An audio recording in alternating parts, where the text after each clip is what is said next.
Hi, my name is Rick Ford with the AARC Benchmarking Committee, and we're going to spend a few minutes talking to you about getting started with your data entry. At this point, we've assumed that you've completed your profile and you're anxious to get started with putting data into AARC benchmarking. So let's go ahead and get started. One of the first things you're going to do is go to the respiratory benchmarking homepage and click on Data Entry Worksheet. Okay, so this is a worksheet we've developed to help you with using your monthly data to derive your quarterly data. Okay, so it's nothing you have to use. If you want to sit there with a 10 key and go through all this stuff, you can, but hopefully we'll make it a little bit easier for you with this worksheet. And what you're able to do is take your monthly reports for hours, for procedure counts, and for outcomes, and take those monthly values and have the spreadsheet automatically calculate the quarterly information that you put in AARC benchmarking.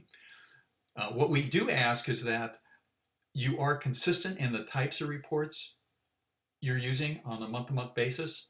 If you're using a particular payroll report, that should be the payroll report you use each month. If you're using an internal department payroll report as opposed to a hospital payroll report, then use the department one each month. So you don't bounce between reports. Reports accrue things in a different way and derive their data in a different way.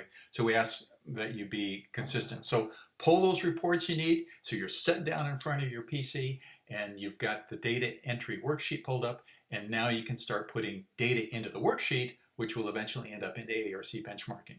So in this case, I'm putting labor hours. So I've got my payroll sheet in front of me, or I've got my hospital productivity information in front of me, and on a month-to-month basis, I can enter data. So I may be looking at the variable worked hours, and I can look that up on my payroll report, and I can see that one month I had 4,500, and I am taking these off the top of my head because I'm not sitting in a hospital right now with a payroll report actually in front of me.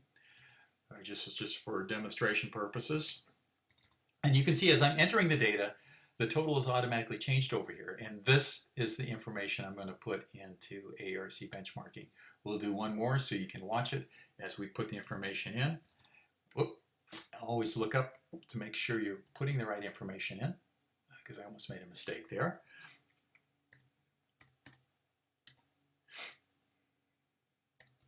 You can see it's totaling. All right, so you're going to go through your hour categories, and you're going to enter the totals over here.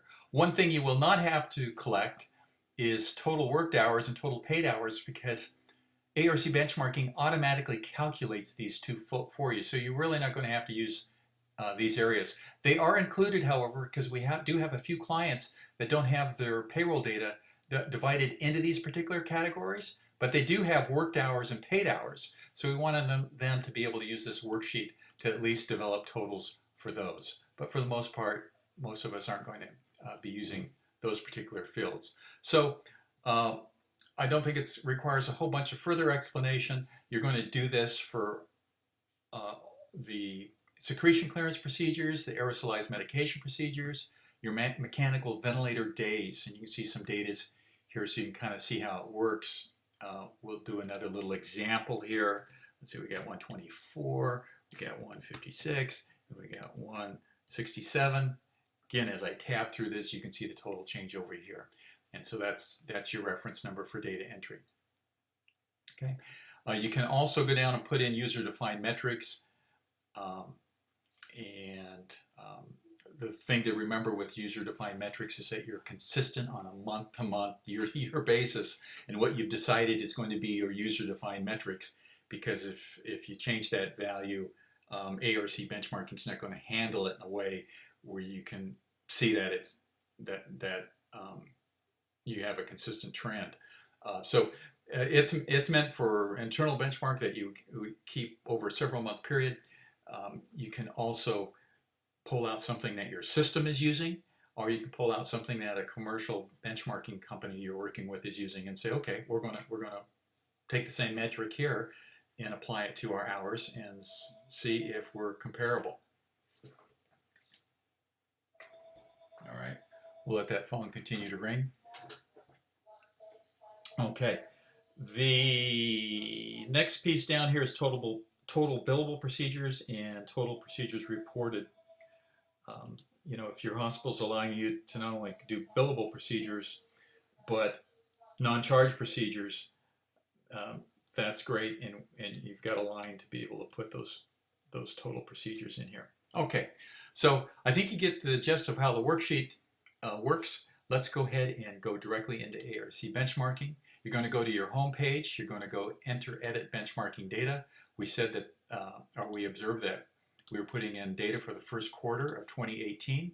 So now I've got those fields completed, and I can go ahead and put in my quarterly data that's off the worksheet. So let's say I was at 18,000 here. And again, I'm going to use a tab key.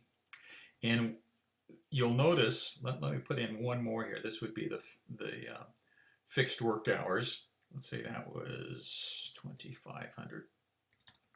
Probably a reasonable number. Okay. What it's going to do is it's going to annualize those hours for you, and it's going to calculate the FTEs based on those annualized hours. So it not only serves as a data entry tool, it actually calculates some information that may make a nice report for you if you'd like to use it in that way. The other thing I mentioned is it does auto-calculate the total worked hours and the total paid hours from these entries up here. However, if you were one of those few hospitals that didn't have this particular information, you can manually override any total and put whatever you want in that particular field. So that's a feature we've included. All right, so you're going to go ahead and put in your labor hours. The next thing you're going to do is put in your procedure hours. The unit of service procedure hours are divided into secretion clearance, aerosolized medication, as well as mechanical ventilator days. And we've used the URM to come up with these procedure definitions. So this is just a page out of the URM. The activity ID and the CPT code match perfectly with the URM. And you're going to want to look at the procedure description in the URM and saying, is that what we're capturing at our hospital? And align these to the best of your ability. We know it's not going to be 100%, but hopefully you used the URM when you were designing your charge description master and you're designing your charge capture or your activity capture, and you've got procedures that are pretty close to this.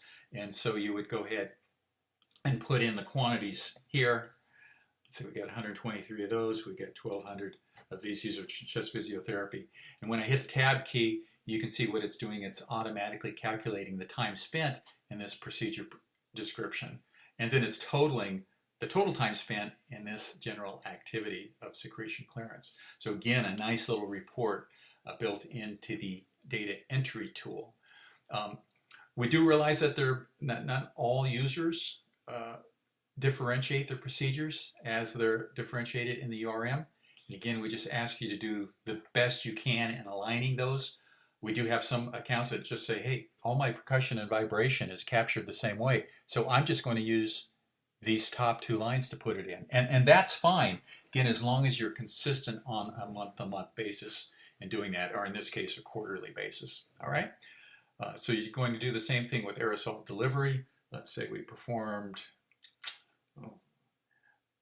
let's say we performed 6,000 of those. Okay? So go ahead and, again, I'm tabbing.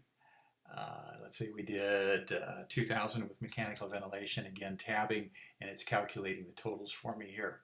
I will tell you one thing is there are a few glitches in the system. So if I were to go back and change this number, we've had some problems with the total over here changing.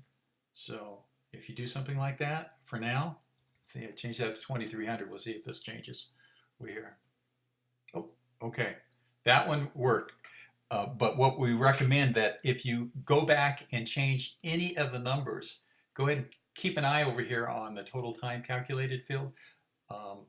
Hopefully by the time you do this, I have them fixed. I found a couple, and we'll have those fixed within the week. And considering we're doing this at the end of March, by the time you're ready to do your data entry, they'll be fixed. But anyhow, just a little notation. You really want to have your heads up when you're putting data in, so you're making sure, you know, it's really easy to come up here and put an extra 0, or maybe not put in a 0, but certainly if you put in a 0, it's going to make a huge difference. So you want to make sure your data is correct, and as you're putting in the data, you know, take another, let me see, go ahead and I'm just playing around here. I'm going to enter that. Okay, it did change over here. So you kind of want to look at those calculated fields and make sure they're changing. Again, by the time you do your data entry, I think we'll have those fixed. Oh, well, we will have those fixed. So just a note on mechanical ventilation. There's a couple things very important. Let's go down.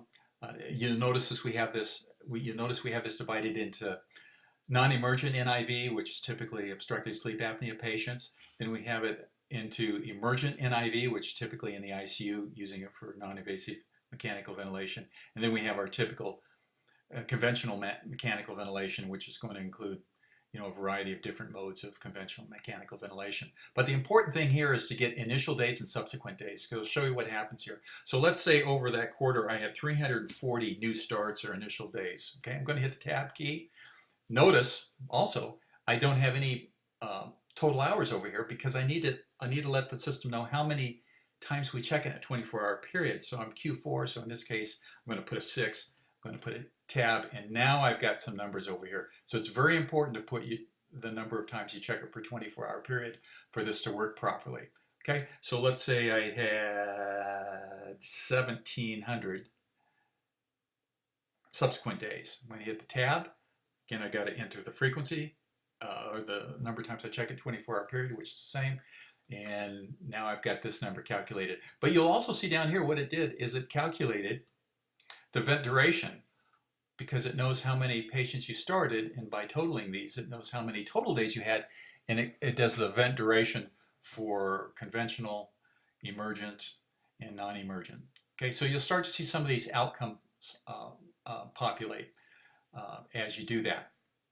So, so that's a nice feature. You're then going to go ahead and put in your outcome data. Let's say you've missed 34 aerosol treatments. Okay, so I'm going to put that in there, and I always tab.